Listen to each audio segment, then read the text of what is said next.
प्रदेश में 513 मदरसों ने अपनी मान्यता रद्द करने के लिए मदरसा बोर्ड में एक लेटर दे दिया है। मदरसा बोर्ड 513 जो मदरसे हैं उनको रद्द करने के लिए, समाप्त करने के लिए हालांकि ये पहल कर चुका है। हम लोग आपको लखनऊ का ये इस्लामिया मोहम्मदी मदरसा है, यहाँ पर ग्राउंड रिपोर्ट दिखाते हैं कि आखिर मदरसे जो चलते हैं और क्या नौबत ऐसी आ जाती है कि मदरसों को आम समर्पण कर उनको अपनी मान्यता खुद रद्द करने के लिए दिया जाता है।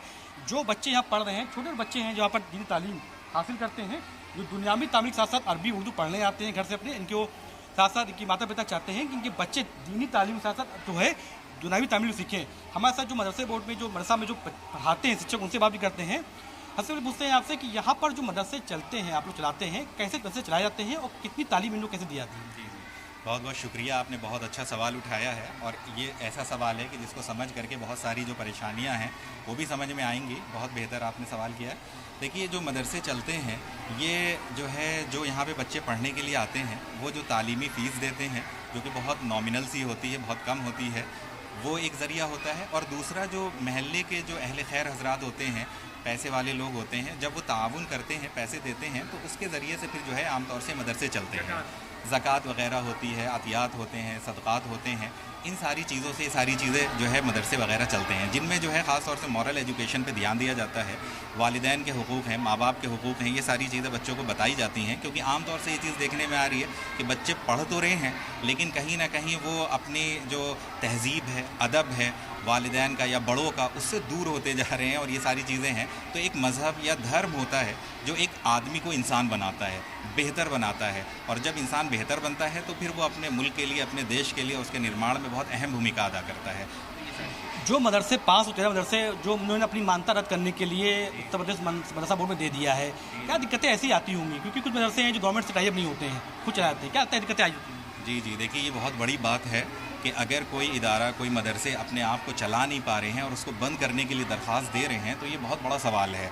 और ये सवाल यही है कि जाहिर सी बात है कि जब कोई सपोर्ट करने वाला फाइनेंशियली नहीं होता है और इस तरह की माशी तंगियां आ जाती हैं, तो फिर जो इदारे होते हैं, अच्छे अच्छे इदारे भी फिर दम तोड़ देते हैं, फिर वो आगे नहीं बढ़ पाते। क्योंकि बहुत सारे खर्चे होते हैं, बिजली का खर्च होता है, टीचरों की सैलरी होती है, फिर मेंटेनेंस पे पैसे लगते हैं, फिर और दूसरी चीज़ें होती हैं। सारा एक सही से निज़ाम चलाने के लिए बहुत चीज़ों की ज़रूरत पड़ती है। फिर बहुत सी ऐसी चीज़ें होती हैं जो एहतियात और बच्चों की जो है फैसिलिटी से ताल्लुक़ रखती हैं या उनकी हिफाजत और सेफ्टी से ताल्लुक़ रखती हैं। वो सारे मानकों को पूरा कर पाना हर एक के लिए आसान नहीं होता, जिसके लिए एक बड़े अमाउंट की ज़रूरत होती है। और जब वो चीज़ नहीं होती है, सपोर्ट नहीं मिल पाता है, तो वो चीज़ें बंद हो जाती हैं, जिनका मेरे ख्याल से बंद होना एक बहुत बड़ा सवाल है और दिक्कत का सबब बन सकता है। मेरे ख्याल से इस चीज़ की तरफ भी तवज्जो देनी चाहिए। बिल्कुल, जो मदरसे बंद हो रहे हैं या खुद को अपने आप की मान्यता करने के लिए बात कर रहे हैं, बड़ी दिक्कत का सवाल उनके लिए होता है। क्योंकि मदरसों को चलाने के लिए बड़ी तादाद में, क्योंकि तमाम खर्चे होते हैं, यहाँ वाले शिक्षक भी हैं जो मदरसे पढ़ाते हैं, उनसे बात भी करते हैं।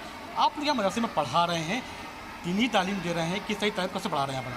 हम यहाँ पे मदरसे में जो है इस्लामी मोहम्मदिया में तकरीबन 9 साल से दीनी खिदमत अंजाम दे रहे हैं। और अल्हम्दुलिल्लाह यहाँ से जो बच्चे फारिग होते हैं, दीनी तालीम हासिल कर लेते हैं।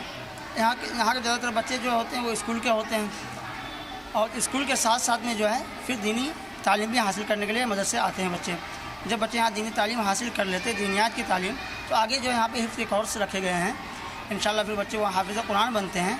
फिर हाफ़िज़ कुरान बनने के बाद जो बच्चे बीच में 1-2 साल जो गैप करते हैं, स्कूल की पढ़ाई रोक करके हिफ्ज़ करते हैं, हाफ़िज़ कुरान बनते हैं। और उसके लिए माशाल्लाह यहाँ के मदरसे जो हमारे नाज़िम साहब हैं, यहाँ एक ऐसी स्कूल के निज़ाम बनाए गए हैं कि साइंस, मैथ वगैरह, तो इतनी टैलेंट कर दिए जाते हैं, इतना एजुकेशन उसके अंदर डाल दी जाती है, ताकि आगे जाकर के बच्चे जो 2 साल अपनी पढ़ाई रोके हुए हैं वो आगे कहीं भी जाकर के नहीं। यहाँ मदरसे जो चलते हैं आप लोग के, कोई दिक्कत तो यहाँ नहीं आती है? क्योंकि पैसे की बात हर जगह, लाइट खर्चा आता है, बच्चों की पढ़ाई पर तमाम खर्चे आते हैं, कोई दिक्कत तो नहीं आती है? जी माशाल्लाह, यहाँ पे तो ऐसी ज़रूरत नहीं है। यहाँ पे हमारे एक जनाब शारिबुर रहमान साहब हैं जो अल्हम्दुलिल्लाह तकरीबन अपनी मेहनत की जो भी कमाई है पूरे मदरसे पे पूरी फोकस करते हैं कि हमारे मदरसे जितने से जितने ज़्यादा खर्च हो जाए, बच्चे को जितनी से ज़्यादा सहूलियत मिल जाए, आप पूरी खर्च करिए। और इस तरह कई मदरसे जो हैं यहाँ माशाल्लाह चल रहे हैं, कई ब्रांच हैं। तकरीबन हमारे नाज़िम साहब जो हैं पूरे ख़र्चे अखराजात बच्चे को उठा रहे हैं। बच्चे के साथ साथ जितने भी टीचर हैं सारे को जो है अल्हम्दुलिल्लाह तकरीबन सबको बहुत ज़्यादा तनख्वाह वगैरह जो है देते हैं। तो जहाँ पर जो मदरसे चल रहे हैं हालांकि उनके खर्चे पूरे हो रहे हैं, मगर कई मदरसे ऐसे हैं जहाँ पर जो बच्चे पढ़ते हैं और मदरसे अचानक से बंद हो जाते हैं तो दिक्कतें आ जाती हैं। लगता है आपको कि जो मदरसे बंद हो जाते हैं, जो बच्चे पढ़ते पढ़ते रह जाते हैं, फिर उनकी दिक्कतें पैदा हो जाती हैं? जी, बहुत दिक्कतें हो जाती हैं। अब यहाँ पे ये समझ लिए कि बहुत से ऐसे बच्चे भी तालीम हासिल कर रहे हैं जो समझ ली कहीं पे भी नहीं पढ़ते हैं, यानी उनके पास इतना भी नहीं है कि वो किसी स्कूल में जाके पढ़ सकें। हालांकि कुछ और सरकारी स्कूल्स हैं, तो हम लोग यहाँ पे जो बच्चे आते हैं उनको सरकारी स्कूलों में भी भेजते हैं ताकि जो है वो अपनी आगे की तालीम को जारी रख सकें। और जो वहाँ पे भी नहीं जा पाते हैं तो फिर हम लोग यहीं पे उनको जो है बुनियादी हिंदी, मैथ, साइंस वगैरह ये सारी चीज़ें पढ़ाते हैं ताकि वो अपनी ज़िंदगी आगे सर्वाइव कर सकें, कुछ समझ सकें।